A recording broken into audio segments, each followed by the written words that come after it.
talking about Hollywood, this is kind of a somewhat of a good transition by me, I guess. Boom Blox is a game you also worked on with had a great Spielberg, time with of all people.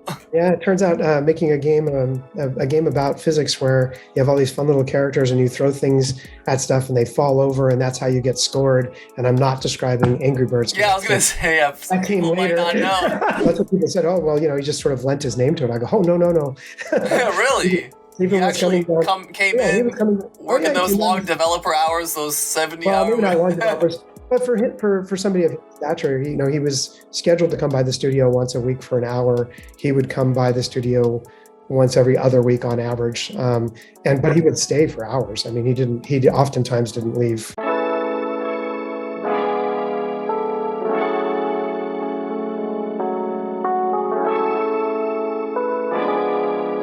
You're listening to Board with Nelly.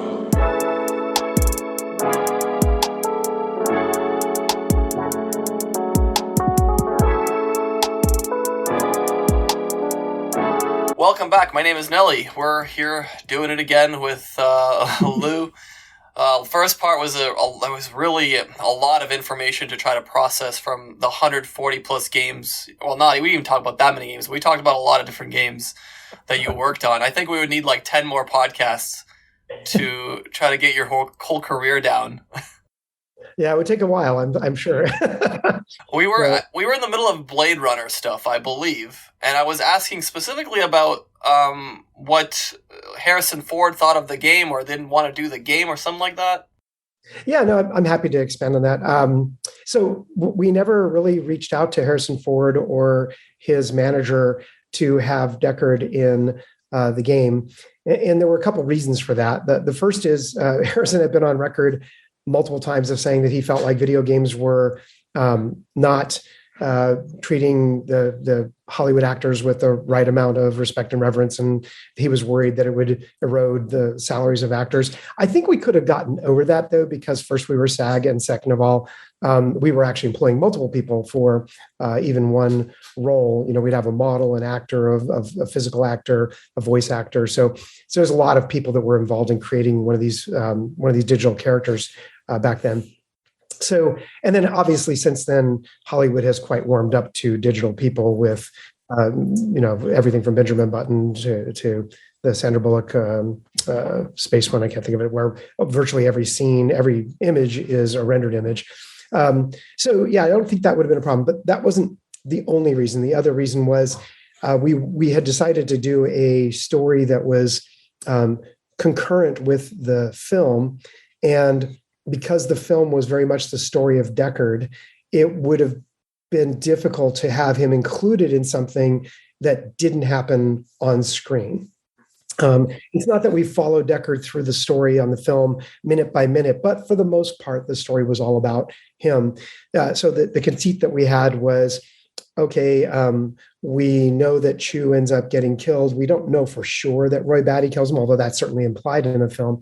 So that gives us a little bit of creative license for your player, your character McCoy, or one of the replicants you're hunting to be the one who actually kills Chew.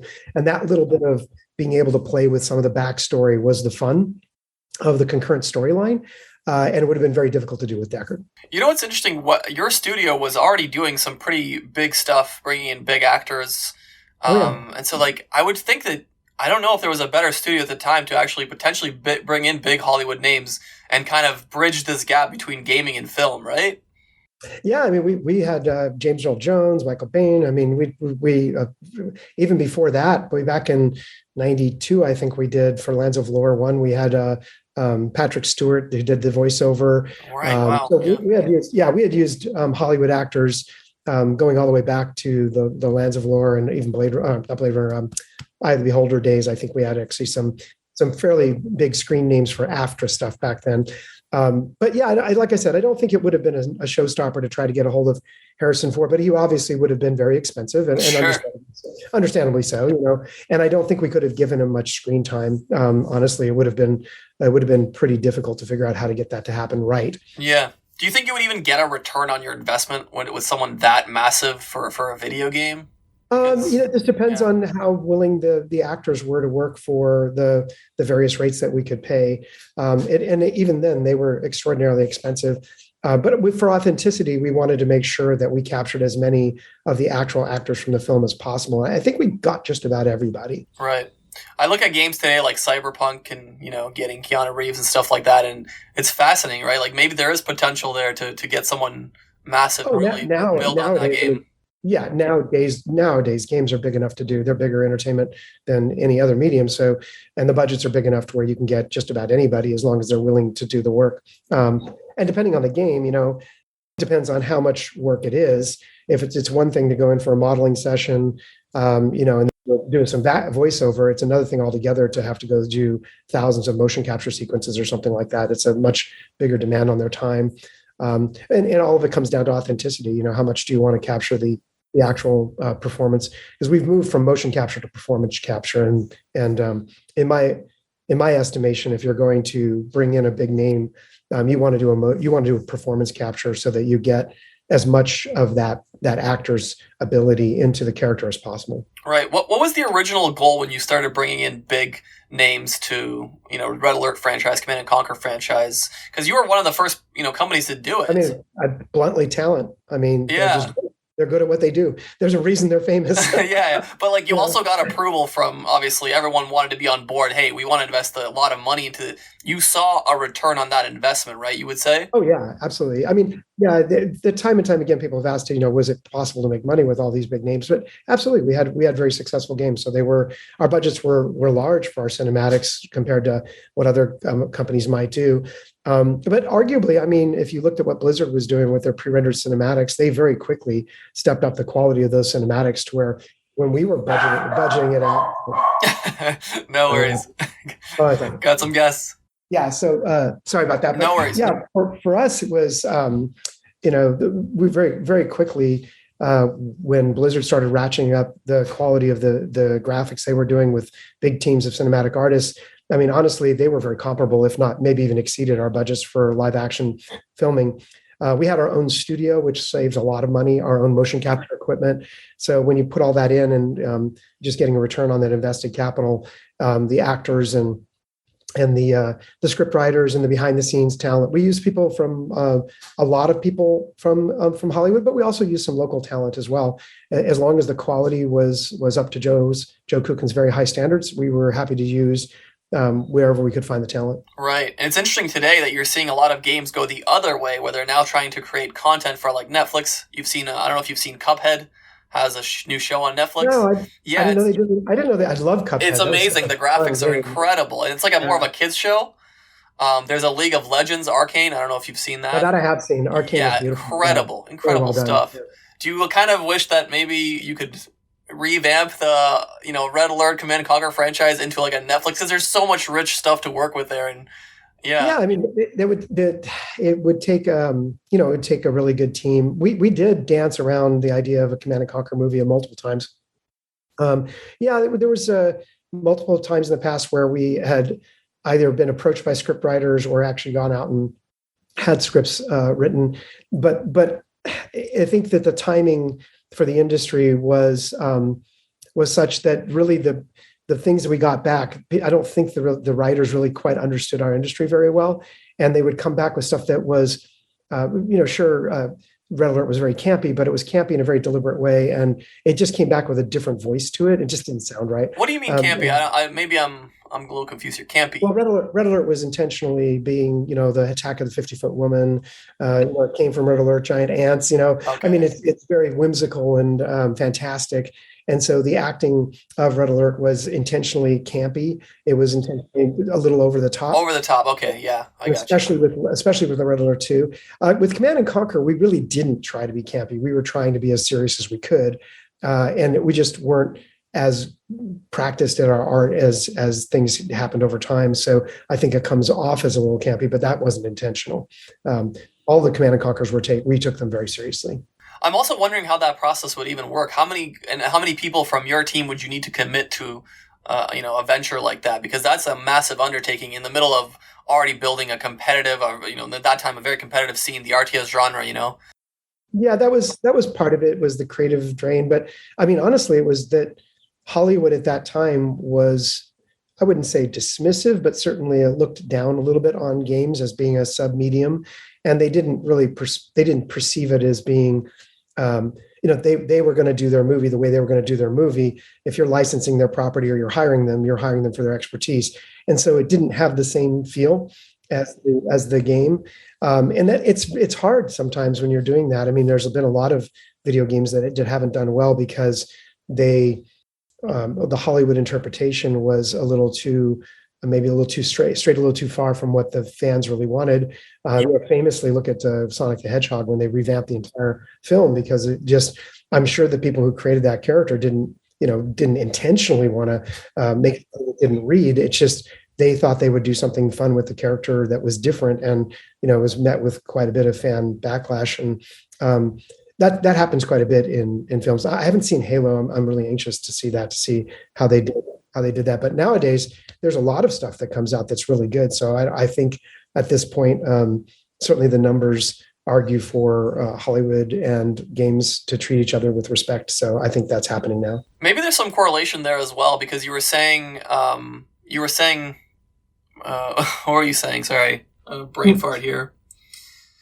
When you have an idea and you want to make like a sequel of something, right? You people they say they want the same thing, but they want to be made like to feel that feeling that they felt. So how do you create that feeling from a game into a show or a movie? Well, I mean, and I think that's actually the biggest challenge. I think I said earlier, the biggest challenge of doing a product or a game like Blade Runner was capturing the feel of the film as closely as you possibly can in a very, very different medium. And that's the high bar that you're trying to hit. And similarly, if you have a game like Halo that somebody has spent, that for that series, I mean, literally the customer has spent hundreds and hundreds of hours of their life, maybe even thousands of hours, and they have so much of a rich understanding of the world and the characters and how they interact with other people. And then you're trying to reduce that down to, less than 2 hours of film that now captures that richness. It's the same problem that so many films have for trying to capture the density and the richness of great novels or series of novels. I mean, you imagine if you had tried to make one Harry Potter movie that encapsulated the entire series. Right. You just couldn't do it. And so the places where the original creators have a lot of control over the other medium, I think those are the ones where, like J.K. Rowling did with Harry Potter and others, I think you see a lot of authenticity that comes through. But sometimes they're just not good at it. Sometimes an author is not good at directing a film. Sometimes vice versa. A film director isn't really good at understanding the interactive medium. And so it takes a special group of people to work together on that.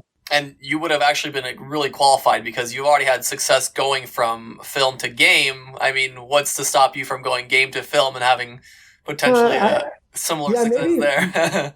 Maybe a younger Lou would have been a little bit more arrogant. I really respect how hard it is to make a film. I've been close enough to the process to know that even as a very celebrated game director and done many licensed properties, trying to direct a film is a different animal. It'd be fun to do, but it'd be nice to try to do one or two of them before doing something with maybe not start with $100 million budget and your first movie. Yeah, no, I would say part of it would be make sure to start with something, and I think that's how great film directors often start, with more constraint, and then they become great. I don't know of anybody that started their career out with these massive budgets. You earn them, and I think that honestly, as a game director, a bunch of young punks at the time, we thought we could do it. But unlike Joe Kukin, who is he's already a celebrated and good director, he could do that work. As a creative lead for a franchise, it would have been hard to do a film. Very difficult. I think Joe could have done it, though. Honestly, Joe was such a good. You could just see how well he could do it, directing talent. He got great performances out of great actors. So I could easily see him directing a film. Here's the path: Red Alert 2 remaster. It sells like crazy. Everyone falls back in love with Red Alert. We start an esports scene. Next thing you know, the movie is made. That's the path to the movie. Well, would it be a remaster or would you be a redo? Right? Would it be a? Yeah. Would it be a another Batman movie, or would it be Batman Begins, right?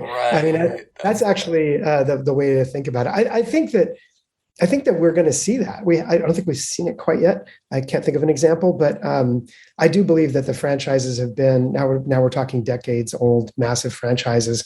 I think that it's ripe to go back and do the original game, but not as a remaster. I think actually as a remaster, Petroglyph was practically perfection. I mean, they did such a beautiful job of revisiting the product with love that I just don't think you could do much better than that. But that doesn't mean you couldn't go back and do Command and Conquer again as a complete refresh. You'd have a very high bar to hit, not unlike trying to make a game out of a seminal cult classic movie like Blade Runner. Very tough to do that.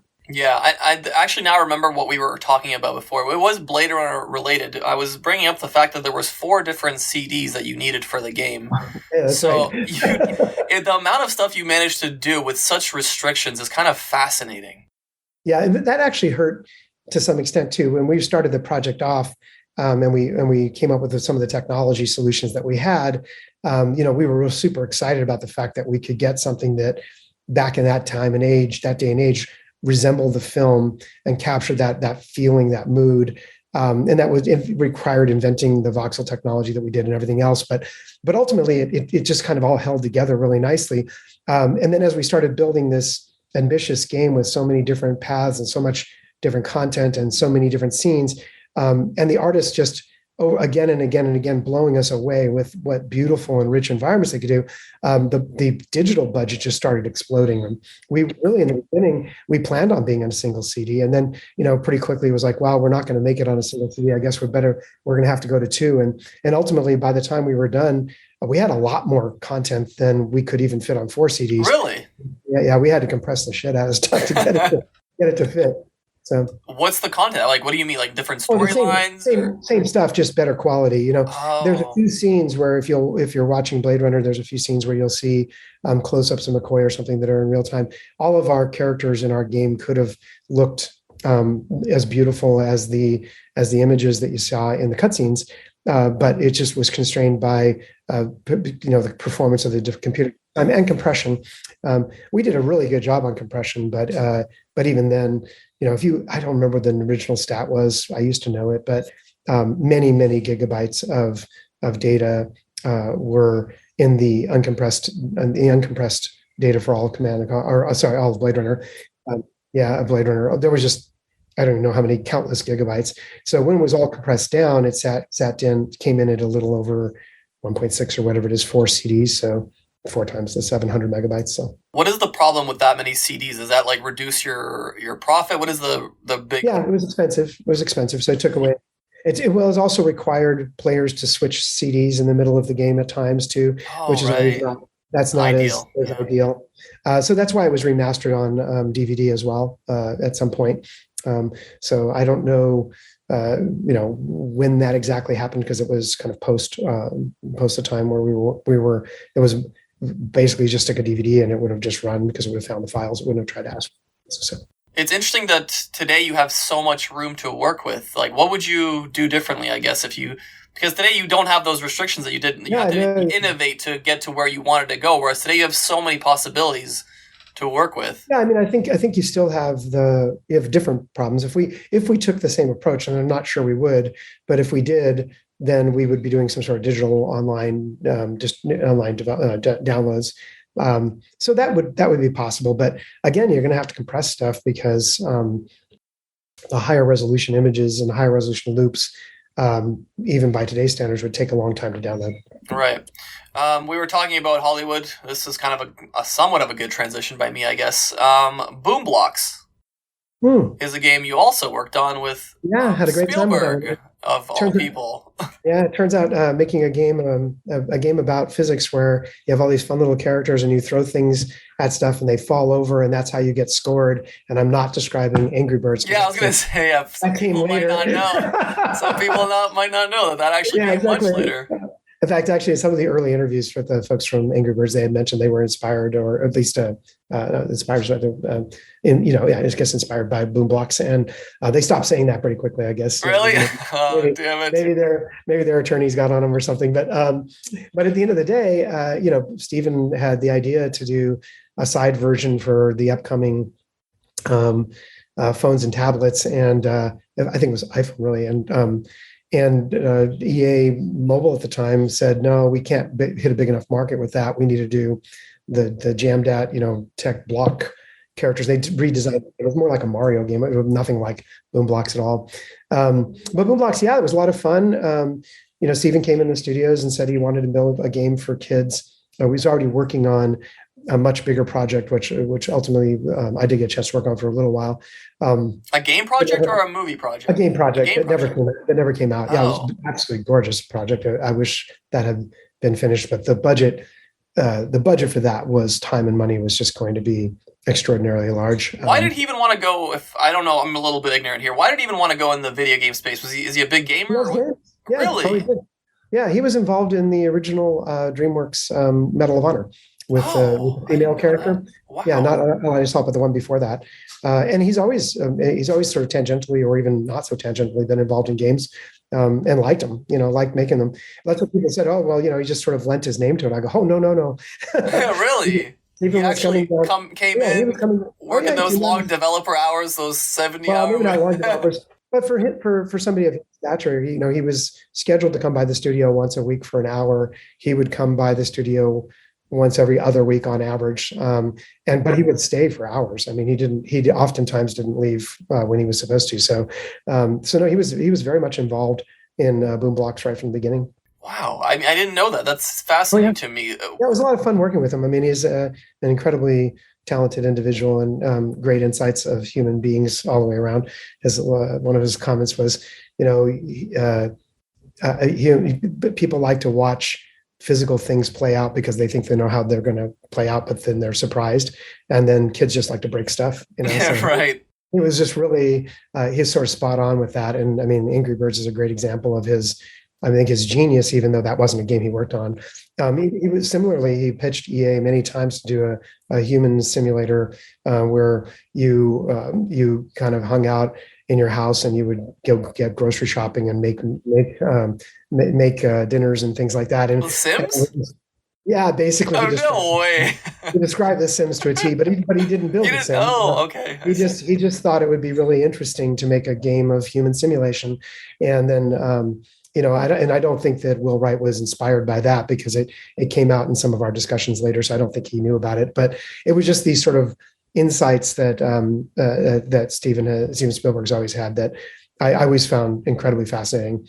I wish I could remember a few more of them. Maybe I'll go build a game to give him more credit for it. But he does deserve the credit. I mean, it was Boom Blox was the highest rated Wii game that EA had ever shipped at the time. One of the best third-party games ever on the Wii, I believe. It was one of the highest rated. Yeah, and Boom Blox Bash Party was a lot of fun too. But he was also on that as well. Yeah, absolutely. There was a really interesting story there. That's a fun one, which is normally when you finish games back then, you had a gold master period where you would finish the game. Everybody's killing themselves to make the deadline. You finally make the deadline. You send out the gold masters. Everything gets certified. And then you have about call it 60 or 90-day window where everybody gets to decompress. You get a chance to kind of take a deep breath and everything because you need to be available and around. You need your code base available for in case anything goes wrong. Right. But then once the game actually ships, then you talk about sequels and whatever. And so right after we finished Boom Blox, we all got together as a team. We said, okay, I know this is crazy. We've all been killing ourselves, but what if we just built the sequel? What if we just jumped on it right now while everything's fresh, archive the code base, let's just go build the sequel Bash Party and build all the stuff that we wanted to get in that we just couldn't quite get in. And then when we talked to Steven about it, said, would you mind continuing to come down to the studio and they finished? And he goes, that would be great. So literally in the 60, 90 days, we nearly completed all the things we wanted for Bash Party before we even started Bash Party as an official project. Wow. That was really, yeah. Right, so that's insane. that's how we were able to get Bash Party out so quickly. We got it out within a year of the first one, which would have been very hard otherwise. Was this easier also because you've all developed an engine for it? You have like the idea now. You have like characters. You have like designs. It would have been if we weren't. It wouldn't have been. It would have been if we weren't so ambitious. Damn it! But yeah, some of the things we wanted to do was to have a lot of UGC and have a way of doing the reviews, and that stuff just ended up taking a lot of time. But Bash Party is, if anybody goes fire up their Wii, go play Bash Party. It's amazing how much is in that game. I'll definitely be showing footage as we're talking because I think people forgot about it. And when you think, I mean, it's if you imagine Angry Birds on a Wii, that's pretty much what 3D, it is. Yeah, in 3D. Yeah, but before Angry Birds, of course. Right. I want to make sure that we weren't doing a fast follow. That wouldn't have been worth Steven's time for sure. It's fascinating that like if you think of Steven Spielberg, you think about the movies he's made, and then you think about this game, and you're like, really? Like how he made like a. He wanted to make he just wanted to make something fun. And when you looked at what the Wii could do, he had some other ideas that we collectively just didn't do because of just the scope of them. You know, he had some ideas about a game system that would basically making a game where you could make games. And that exists, Dreams, right? Is that there's a PS4? Yeah. And I mean, you could probably, but he wanted it to be. He really thought about the blockiness and everything because of the limitations of the machine and all that. I mean, you could easily argue that would be a kind of a Roblox or something like that. Right. But that's what he was thinking. You know, again, the guy's like just nothing short of genius. So yeah. It's incredible. I'm more curious about what like a day-to-day for him would look like because you have all these developers coming in. It's pretty shocking. He'd come in and work with the team, and that was always Doug Church, myself, and Amir Rahimi would get together with him, and we'd be kicking around those ideas. And then, he would actually interact with the rest of the team as well. We would just generally try to keep him from walking the floor because he just gets mobbed.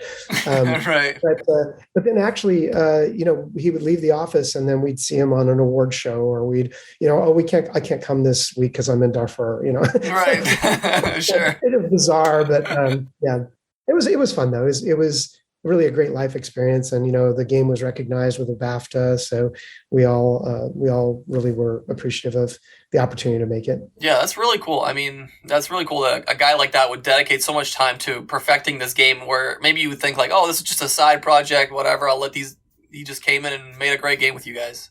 Yeah, he cared a lot. Yeah. I wanted to talk a little bit more about what you think about the future of gaming, because this is something I've talked a lot about with many developers, and we're talking about, virtual reality, we're talking about crypto, play to earn or pay to earn games. I'm really curious because you've worked on so many games. I mean, who better to ask about where this industry is heading than you? Yeah, well, all of the above, right? So I think that there will continue to be persistent premium games you pay for once, and you get a great experience out of them. And I think more and more companies will follow Blizzard's example of continuing to support games even if they are a purchase once. Right. Pay to play, basically. Pay to play, yeah. I know the people don't call it that, but that's what it is, right? Right. And then I think the free to play model will continue to persist as well, because I think it's the way of, especially for multiplayer games, because it's a way of reaching a really large audience really quickly. And so I don't know that there will be. I don't know that. Depending on a pay to play model works very well when you want to grow really fast audiences really fast. You can do it with sequels and things like that, but it's difficult right out of the gate with a new IP. I do think play to earn will become a category and will maybe not replace, but it will significantly curtail the growth of free to play, because I do believe that however it is you earn real value with your time, whether that can be transferable into another game, into a catalog, or some other way recaptured, is just going to be a compelling argument for players to spend their time on products. And you see it with Axie Infinity and a bunch of others. Yeah, for sure. Where the game is a good game, it's not a bad game at all. The ecosystem is incredibly complex, but just the sheer ability for people to earn what is not what it would be, say globally, is not a great wage, but is more than good enough for the kind of areas where they live, just opens up a whole new opportunity for people to do something as a career. Ed Del Castillo actually had a really funny thing that he told me when we were talking about this. he was saying that one day you're gonna I'll tell my kids or whatever the next generation is, I'm playing this game, and they're gonna ask me, well, how much did you earn playing all these games? Yeah, how much you make? And I'd be like, I didn't make anything. Yeah. Be like, oh my god, you're like a dinosaur. You played games for fun, for free. Yeah, exactly. I think that's probably true. I mean, I think the assumption. There was a point in time where people go, what do you mean you're just sitting there watching people play games? That's right. Ridiculous. Yeah, that's the same thing.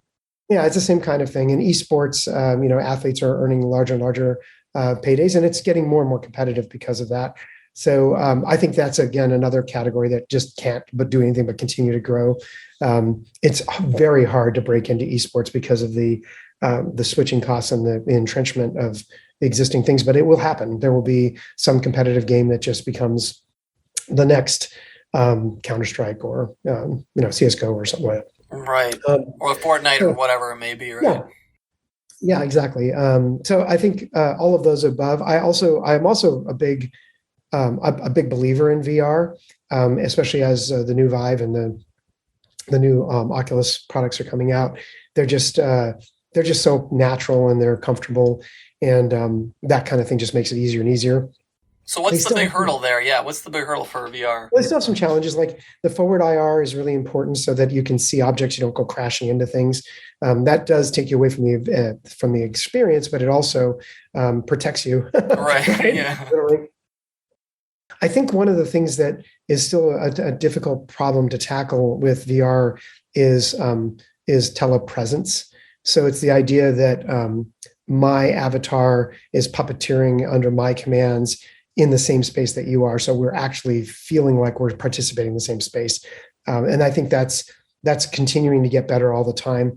I think that's a big win for VR over time. Is that I'm maybe a dumb question here. Is that like environmental stuff that you would kind of feel like you're in the environment? I mean, literally, if I put on my VR headset, and not only can I be in the same place with you, having perhaps this interview, sitting on a couch or whatever, and when I move around, you see my avatar move around, whether it's a representation of me or whether it's something else. Just the fact that you can see facial expressions and gestures and things like that, I think that has a chance to. It just has a chance to kind of revolutionize the idea of how to physically participate in the same space at the same time, which opens up all sorts of ideas for game ideas. And I love a VR podcast like system. That would be amazing if we could sit in a virtual room and there was zero delay when we talk. Like, that would be unbelievable. Yeah, and I think that's the learning. Those are all the learning steps for becoming great at AR. And the AR, I believe, is actually the big long-term benefit, because I've seen how beneficial Google Glass was when we were using it for our techs that we're working on in slot machines way back in the day when I worked at Shuffle Master. And it was just amazing because we had so many different devices and so many manuals. I used to have to carry like literally a suitcase on rollers because you didn't know what you were walking into. So you just carried everything with you. And then that sort of quickly got replaced with devices that could look up schematics and find things very quickly. And so I do believe that that's going to happen more and more gracefully, so that the lightweight frames that you wear would barely even notice that people are wearing them, and they augment the reality around them. Are we close to a chip in the head yet? Or well, I know Elon thinks he wants Musk to. Yeah, I was going to say. Hopefully, we don't have the same fate as some of those monkeys. But, but no, I do think we are. I mean, I think at some point, maybe not chips in the heads exactly, but all of the things that the great science fiction writers back in Asimov and George Alec Effinger and others that have imagined Neuromancer, and they all imagined these ideas of human beings interfacing with computers. I think that's it's a foregone conclusion it will occur. It's just when that's the question, right? And how. I mean, maybe it's a socket in the back of your head that feels pretty kind of gross in a lot of ways to the meat puppet that I am. But I think at some point in the future, it might actually be not that. It might just be nanites that you inject in your body, and then they communicate with the outside world, and there you go. Next to nothing. They might even just enter through your pores or something. Not even.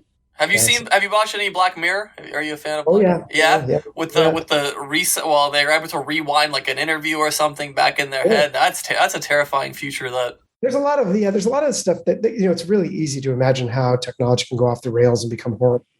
Unfortunately, that will happen too, right? I mean, that's part of the unfortunate nature of things that make our lives better are oftentimes able to make our lives much worse.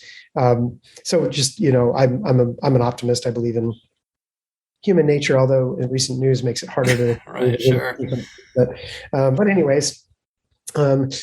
I think that technology is a way of opening up new opportunities and new horizons. And from an entertainment point of view, it's super exciting to be able to get closer and closer to people feeling like they're there, and giving them an experience that is, transcends reality. Right. And what are you kind of working on nowadays? I'm working on something that's a little askew. I'm working on Green Park Sports, which is our idea is to redefine fandom. Basically, I'm not the founder, but the founders had one of them was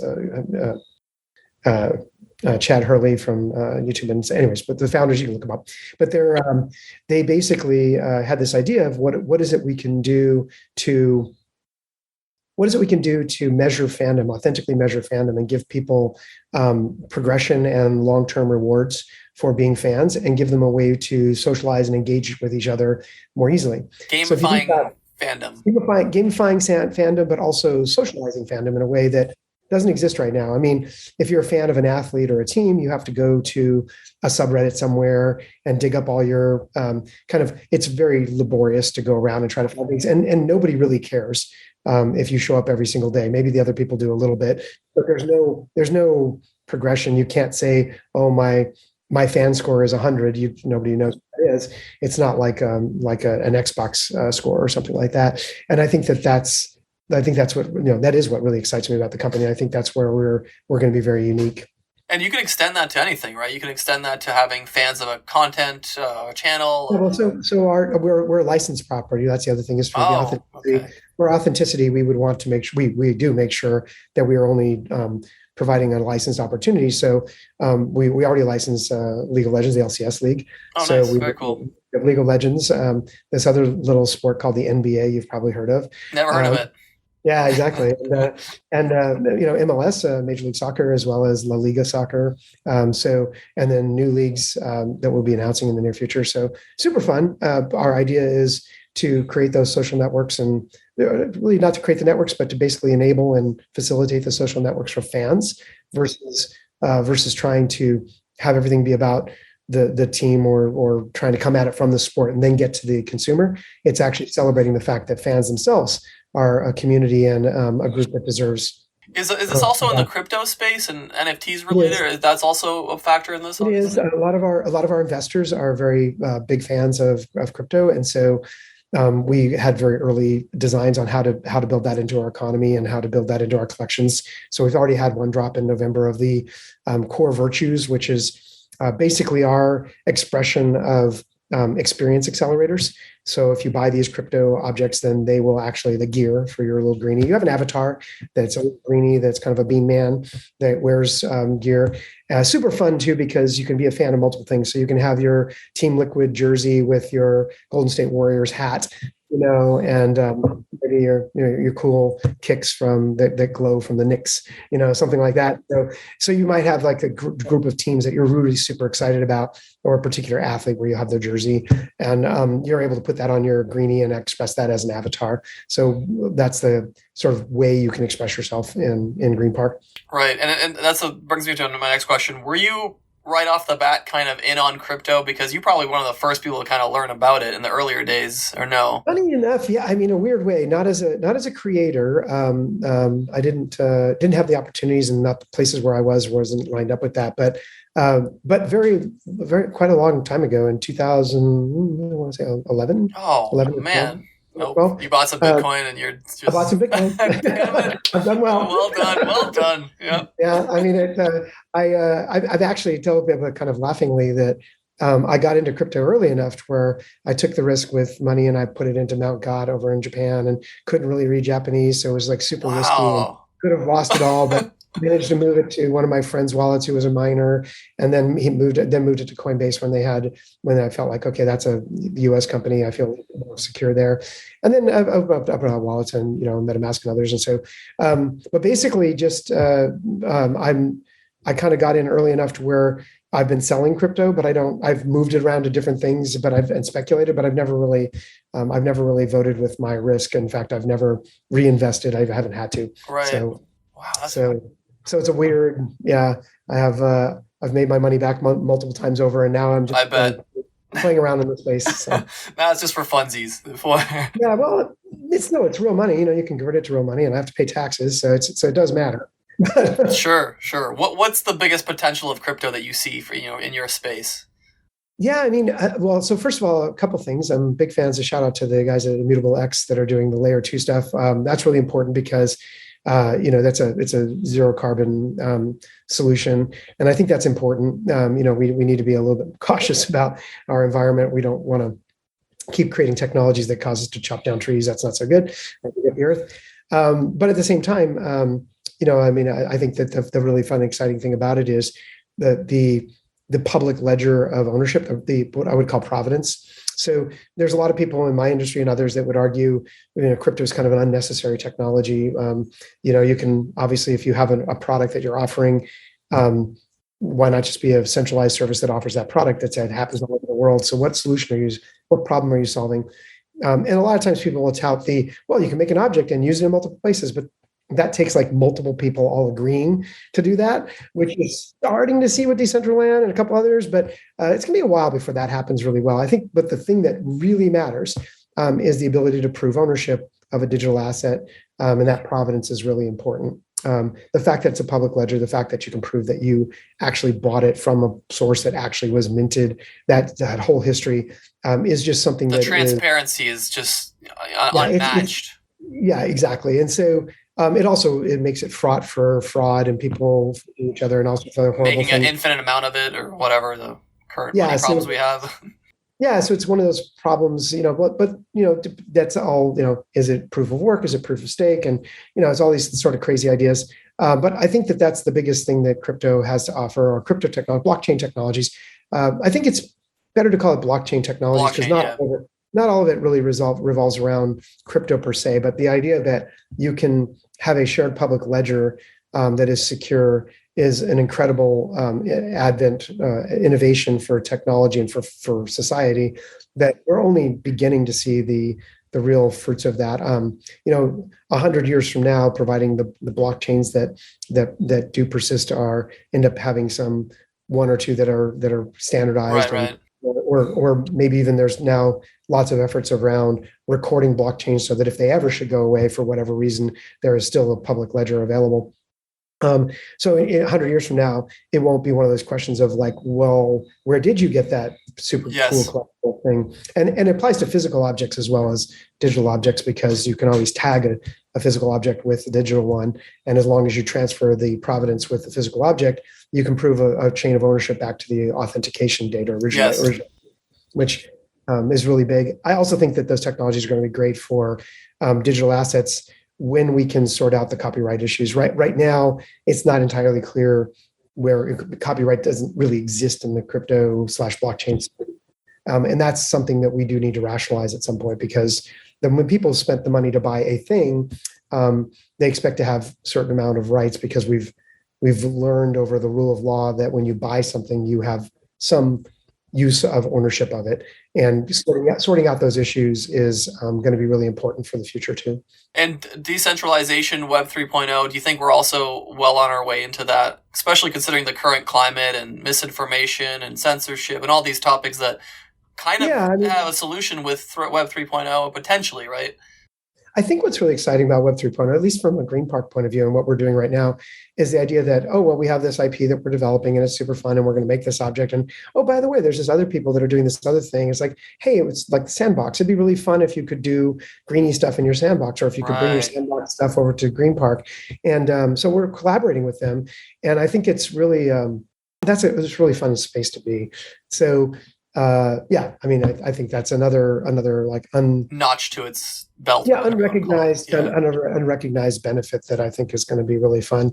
I do think that there's a lot of truth to if you are a games company and you have digital assets that you sell for your product and you're well funded and you're going to be around for the life of the game, do you really need a blockchain solution? Probably not. I mean, that's probably just a solution looking for a problem, right? Is Ubisoft trying to do like kind of Yeah, NFTs? Ubisoft is going to. I hope. Well, I know because of commerce that some people will race into the NFT space thinking, "Hey, here's another way to Quick monetize money it." grab.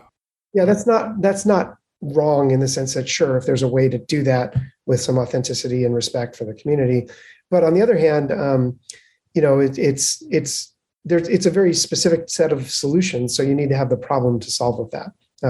So I didn't know really. I wasn't 100% sure what Ubisoft was trying to do. They were basically trying to create a NFT system, I believe, in their game. They can buy items. I don't know. I can't remember if it was a shooting game or whatever, but yeah, I mean, you could just release quickly say any game that has skins. Why not? Yeah, convert skins basically to NFTs. It's just another way to buy a skin, and what's nice about that is you know how rare it is. You know how many there are in the world. So you have some properties about it that are pretty cool, and the ability to be able to do it. So I'm certainly not an anti NFT person, obviously. Yeah, but I also don't think they're the solution to every problem. I mean, they're a new type of way of selling assets and a good opportunity for play to earn.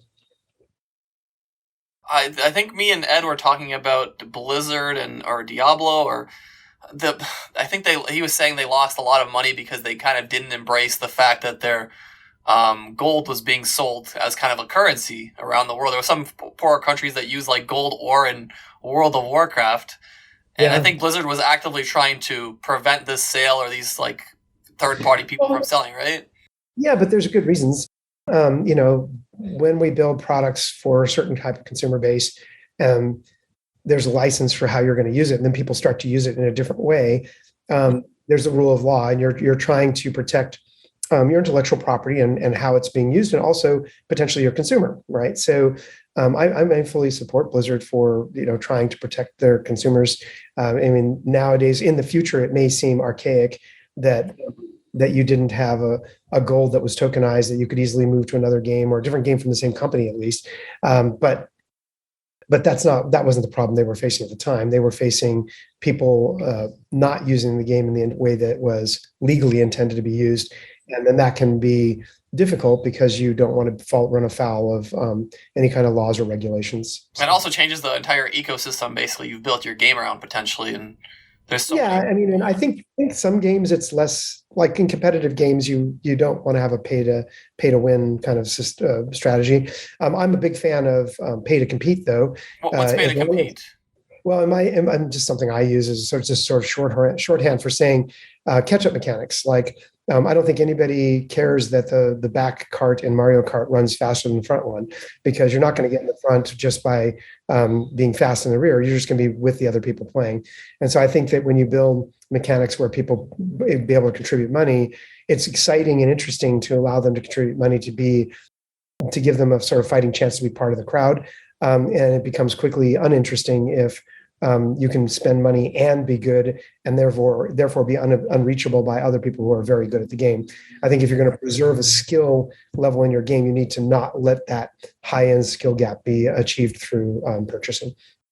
My first game was actually FIFA. That's kind of what I first built my channel around, and I'm really disappointed kind of where the franchise is heading. But from EA's perspective, they're making very good money doing what they're doing essentially, but it's really interesting to see a lot of nations around the world are starting to kind of crack down on loot boxes. Some nations, Belgium, Netherlands. Gotcha mechanics are an interesting one for me too, because as long as the customer knows what the distribution, the chances are, and things like that. This might be because I have a casino gaming background as well, so it always comes down to transparency and honesty. So as long as it's transparent and you're clear about it, I don't think there's anything wrong with having chance. It's a lot of fun. I mean, what fun would bingo be if you knew the order of the balls? It's kind of the end of the game, right? It's not interesting at all anymore. It's fun to have that random chance that pops up. Yeah. The counter I would say to you is because EA currently has a game that's rated pretty much for everyone, I believe, and those mechanics are a bit predatory to child or children playing the game that might not be aware of them. That's kind of where they're kind of in hot water with some countries and around the world. I think there's a lot of I would argue the mechanic is not predatory by its nature. It could be used in a predatory way, perhaps, but it's not. Just having a random selection is not predatory. It's just not. What makes a mechanic predatory?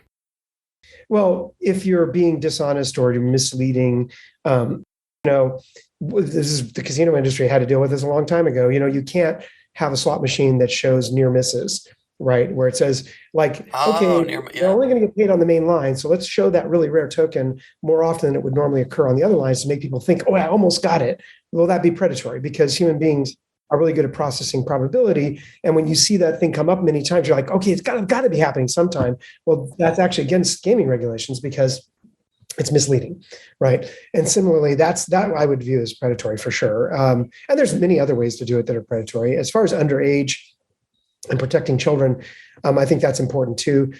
It just depends on how you implement the feature, but just having random chance is not in itself predatory. If you had a game where you could open a backpack and it has a different colored shirt, why is that predatory? You got the red shirt. Everybody wants a green. Well, go find another backpack. That's okay. You'll get one eventually, as long as it's realistic and not things. When it comes to putting down money and actually having real consideration, and then having a chance, and then especially if you tie that then to something that has real value at the other side, then you have to be very careful about what you're doing and make sure it's aimed at the right target audiences and that you're doing it in a way that's clear and respectful. Yeah, I've come from I've played many hours of FIFA, and I know pretty much the ins and outs of the thing. So this could be an argument for days, I feel, but this is the kind of system we have.